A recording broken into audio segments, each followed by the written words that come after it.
memang kuliah di luar. Tapi saya berasa sebetulnya pengalaman itu jauh lebih berharga sebetulnya. Dibandingkan cuma hanya sebatas cuma ilmu pengetahuan ya, skill dan lain-lain. Cara menjalankan bisnis Vinilon itu dari sistem sangat kekeluargaan.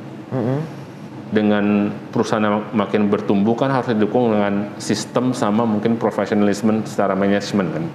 Halo Sobat Vini, selamat datang di acara VIPOD, Vinilon Podcast. Kenormalan baru lahirkan semangat baru. Ciptakan energimu, ubah alasan jadi gagasan. Kami generasi baru Indonesia, generasi yang kuat dan lentur bersama Vinilon. Ada sebuah penelitian dari John Maxwell yang dia tuangkan dalam sebuah buku yang berjudul Good to Great. Jadi bagaimana sebuah perusahaan itu bisa bergeser dari asalnya good menjadi great. Itu ternyata ditentukan oleh who is the leader. Siapa pemimpinnya. Dan kali ini narasumber di podcast kita kali ini adalah orang yang luar biasa banget, yang bikin saya selalu grogi kalau saya harus ngobrol dengan beliau ini.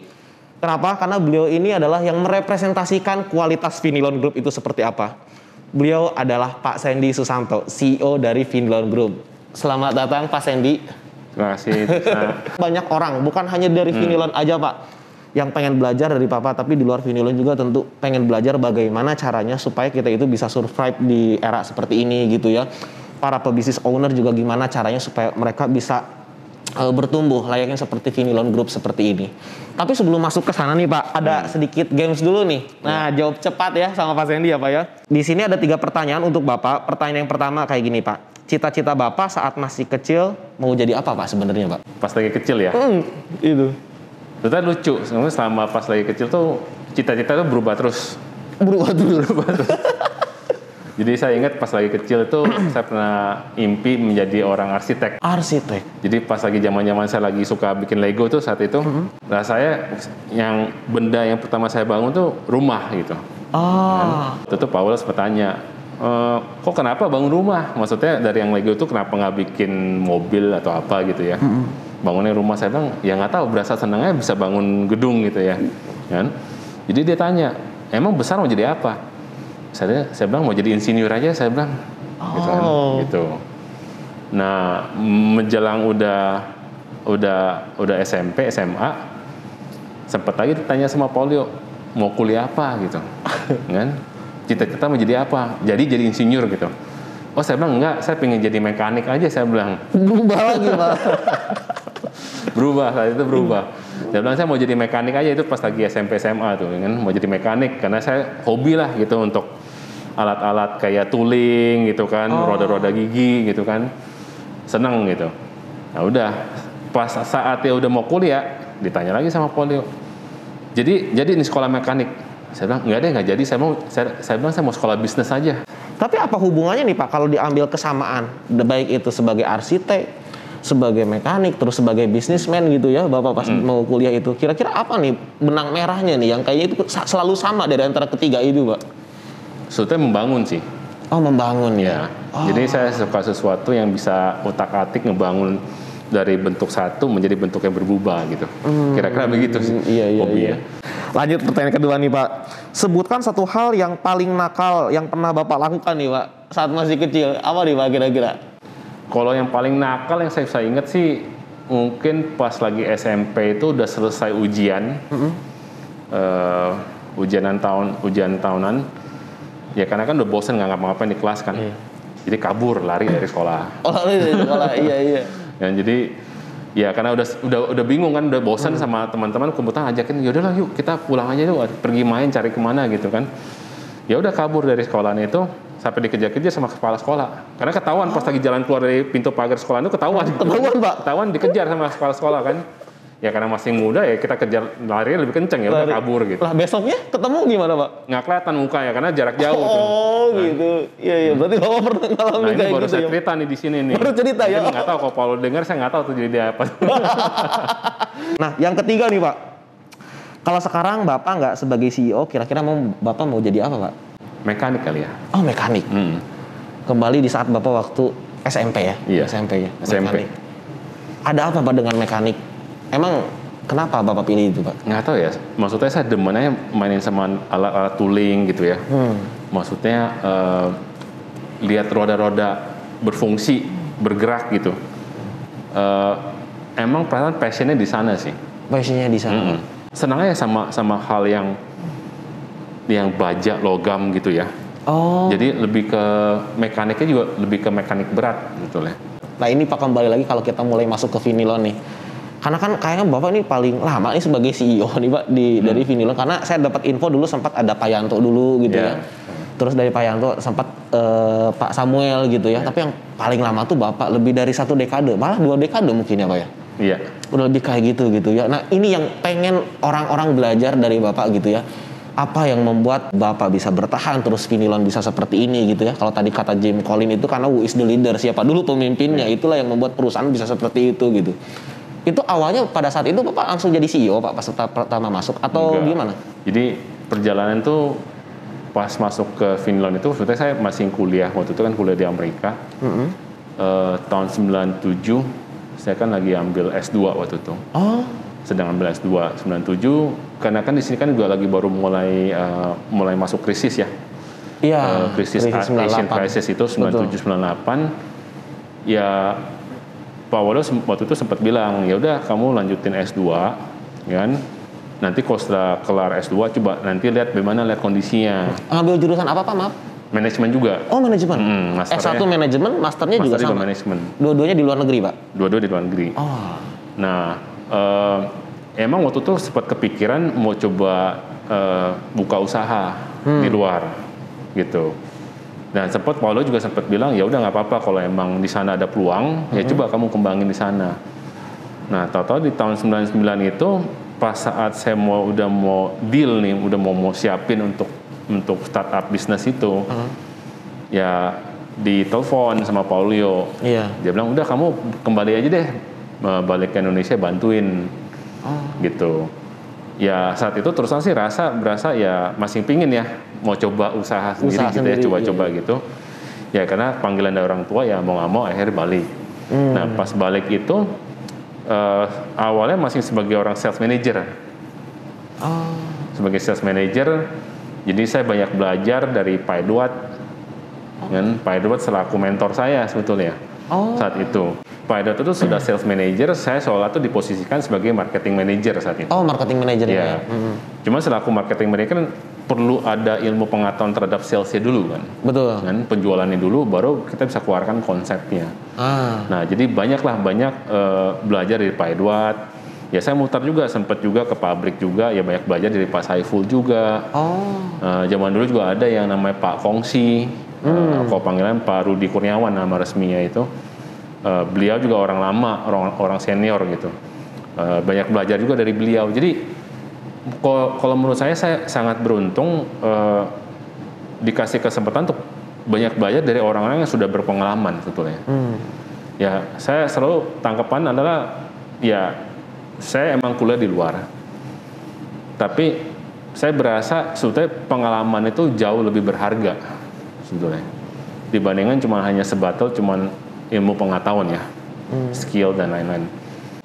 Yang banyak hal yang saya belajar dari mereka sih.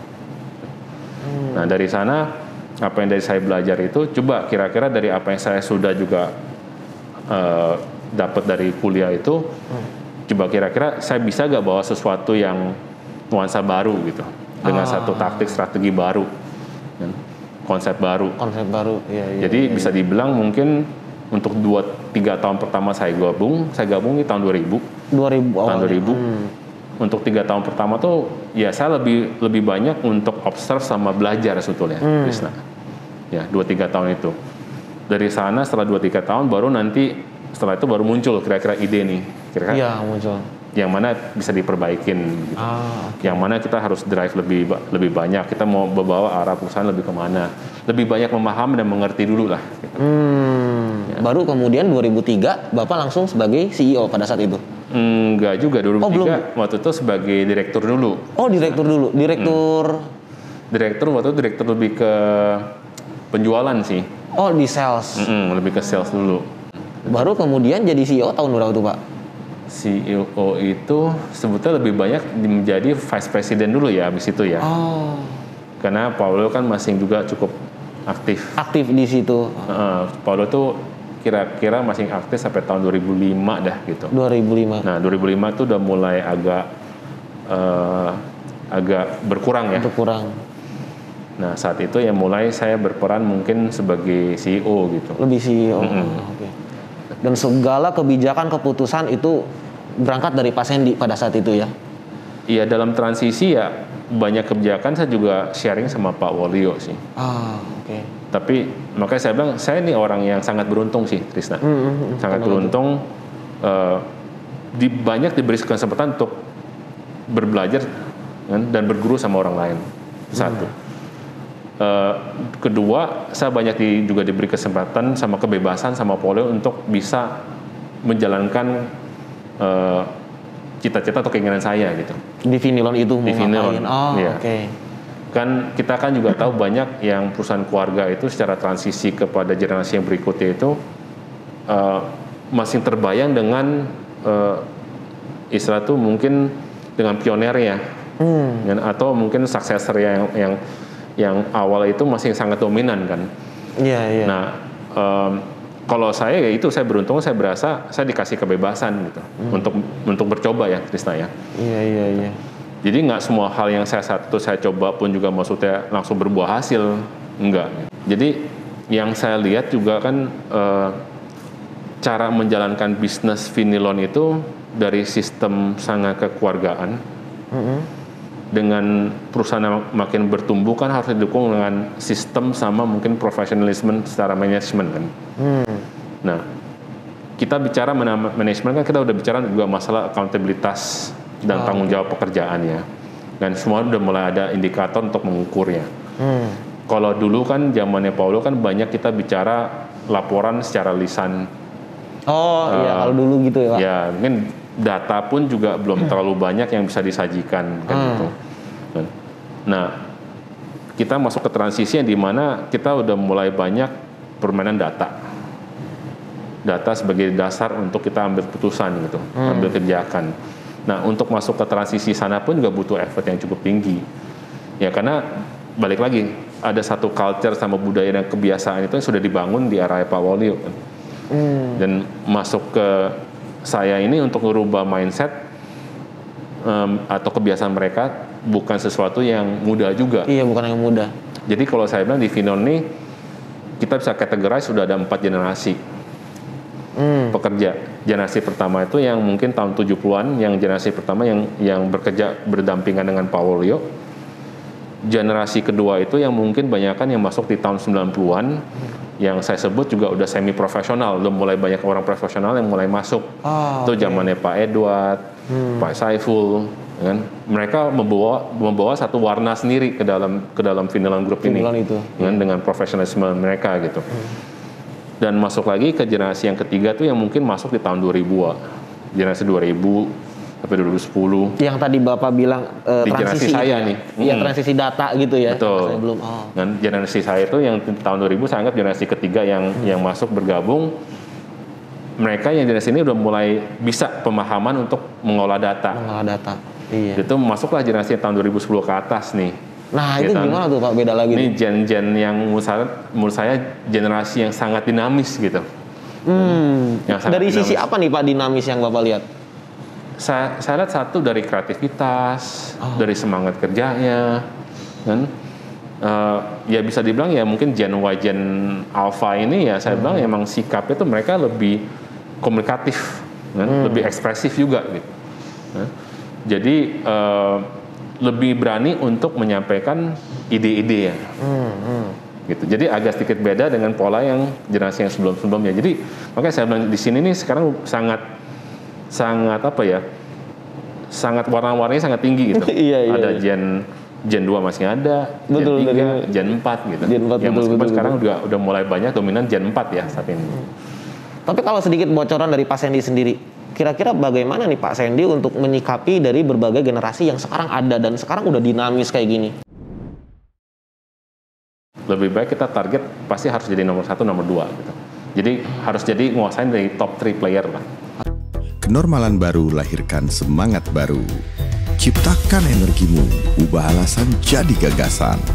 Kami generasi baru Indonesia, generasi yang kuat dan lentur bersama Finlon.